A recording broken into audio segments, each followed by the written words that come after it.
And a very brave admission made by a former WWE superstar, Natalie Eva Marie. She wrote an essay where she wrote this essay for InStyle. She said that she... I hate the word admitted in this. You know what I mean? Yeah, yeah, I know what you're saying. It's not like a criminal it's not an admission, right? No, she opened up. She opened up about the fact that she's been battling alcoholism and will always be battling alcoholism, she says. And she's really delving into what she's been battling for several years now. What she, and she left the WWE about a year ago. It's unclear if that is directly related to why she left, but we're going to find out because Natalie is joining us right now. Natalie, welcome to TMZ Live. How are you doing? I'm doing very good. Thank you for having me, guys. Thank you. Tell us a little bit about what drove you to pen this essay.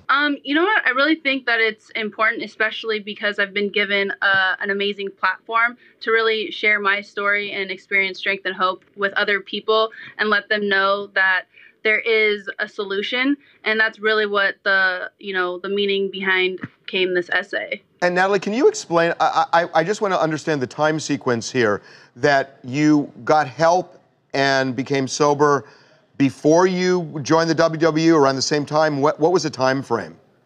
You know what? This is my second go-round with recovery. So I first got sober at 23, had about 3 years in time, relapsed, and then this is my second time. So when I got into WWE, I was already sober, so I'm working towards 5 years now. So there is no correlation as into my recovery having anything to do with WWE whatsoever. So the reason we're asking about that is, we've heard a lot of stories that it's the life on the road for WWE wrestlers is difficult, and there are a lot of people who've talked about the fact that there's alcohol use is pervasive, right. And just wondering if that was a struggle for you being around that while you were in the WWE. You know what, for me, not at all, just because, I didn't put myself in any type of situations where I thought that I would be uncomfortable, and, at the end of the day, we're all athletes, so we want to treat our bodies as best as we possibly can. Natalie, I have a show called Objectified where we talk to people about their life story, and we did Hulk Hogan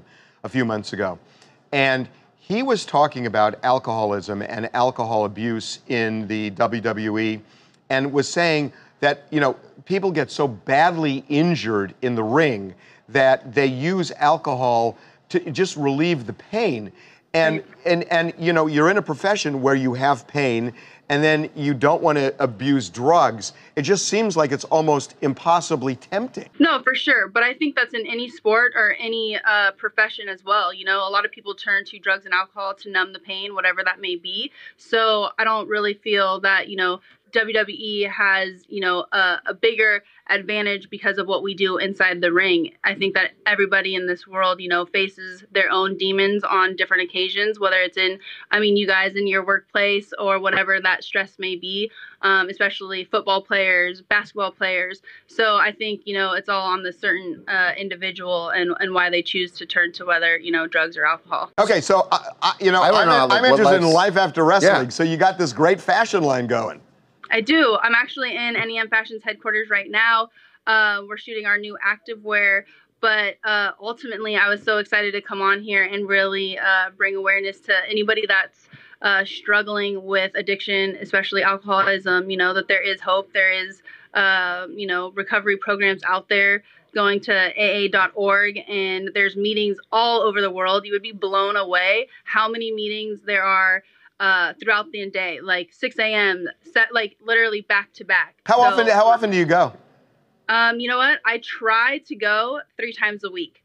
So it depends. It depends on the individual how often they need to go. Some people go to 3 meetings in a day. But because I do have a hectic schedule, so balance is everything. And number 1 is my recovery, because if I don't do that, or if I don't put that first, I don't have anything else at all. I don't have my business. I don't have the opportunities to do movies now. I don't have my marriage. So recovery is definitely something that is number 1 priority for me. Well said. Yeah. Well said, Natalie. Sounds like you found that balance right now, and we're really happy for you. I'm glad we could talk to you about this. It's a great message.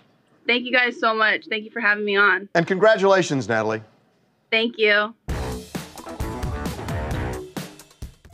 We're TMZ. If you like our vibe, click on that button and hit subscribe. We'll send you more.